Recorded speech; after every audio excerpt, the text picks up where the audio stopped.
उद्या रविवारी गुरुपौर्णिमा म्हणजेच 21/7/2024 ला आहे।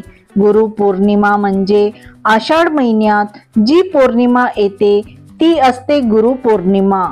त्या दिवशी आपण गुरुपौर्णिमा साजरी करत असतो। आषाढ पौर्णिमेच्या दिवशी आपल्याला काही उपाय, काही सेवा करायचे असतात।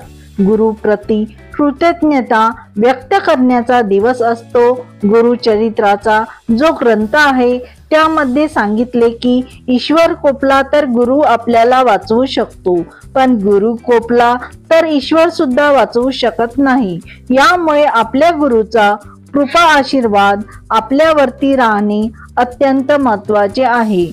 आपले गुरु कोण असतात तर आपले आई वडील, आपले शिक्षक गुरु असतात आणि त्यांच्याकडून आपल्याला दीक्षा मिळाली असते ते आपले गुरु असतात। त्यांच्याकडून आपल्याला ज्ञानाची प्राप्ती होते ते आपले गुरु असतात।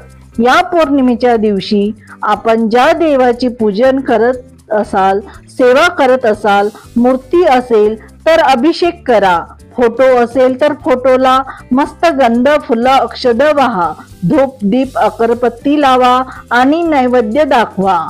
आई असाल तर मुलांची काळजी वाटते।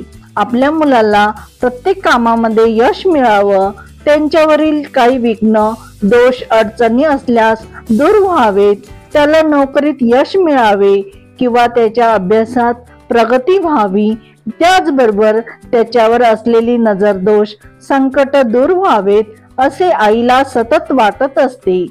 लहान मुले असतील तर त्याच्या मनामध्ये जो काही हट्टीपणा, चिडचिडपणा असल्यास दूर व्हावा। मुलं खूप अभ्यास करतात पण त्याच्या लक्षात राहत नाही, असे काही दोष कुंडलीमध्ये झालेले असतात, ते दूर व्हावेत किंवा त्यांना नजर दोष असू शकतो। हे नजर दोष काही बाहेरच्या लोकांचे असू शकते आणि घरच्या लोकांची सुद्धा असू शकते।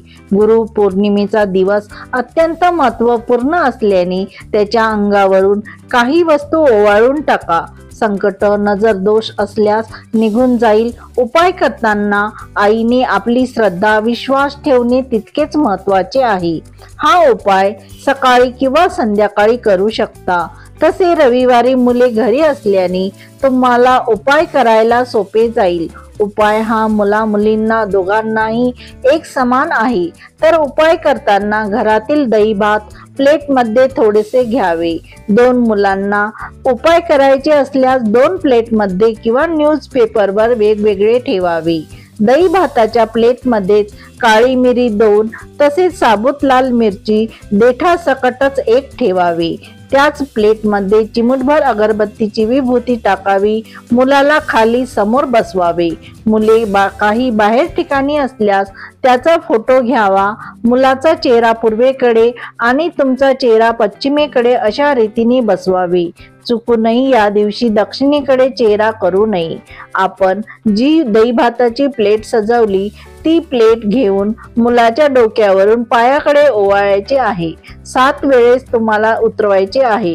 हे उतरवताना तुम्हाला माझ्या मुलाला ज्या कुणाची नजर लागली असेल निघून जाऊ दे, आल्याची गेल्याची नजर लागल्यास जाऊ दे आणि त्याचबरोबर मुलांची प्रत्येक क्षेत्रात प्रगती होऊ दे। त्यांच्यावरती असणाऱ्या ज्या काही अडचणी, संकट आहे तर ते दूर होऊ दे, अशा पद्धतीचा भाव ठेवायचा आहे। हे दही भात एखाद्या झाडाखाली, टेरेसवर किंवा जिथे पक्षी येतात तिथे ठेवायचे, म्हणजेच त्यांनी खाल्ले पाहिजे। नंतर तुम्ही घरी यायचं, हातपाय स्वच्छ धुवायचे आहे। हा सलग उपाय तुम्हाला प्रत्येक पौर्णिमेला जमले तर आवर्जून करा। प्रत्येक चांगले फायदे तुम्हाला बघायला मिळतील। नाही जमत असल्यास याच आषाढी पौर्णिमेला केला तरीही चालेल। मुलांची चिडचिड, हट्टीपणा त्याचा बंद होतो। त्यांना जो नजर दोषीचा त्रास झालेला असतो तो सुद्धा नष्ट होतो। तर अशा पद्धतीने तुम्हाला गुरुपौर्णिमेच्या दिवशी हा जो उपाय आहे तो आपल्याविषयी करू शकता। मुलं बाहेर गावी शिकण्यासाठी असतील तर त्यांच्या फोटोवरून तुम्ही नक्कीच करा, नक्कीच तुम्हाला फायदा होईल। ईश्वराचे नमन करून त्यांच्या चरणी रुजू होते। हा व्हिडिओ जर आवडला असल्यास लाईक, शेअर करा आणि सबस्क्राईब करायला विसरू नका। तुमच्या फ्रेंड्स, फॅमिली सोबत सुद्धा शेअर करा। धन्यवाद।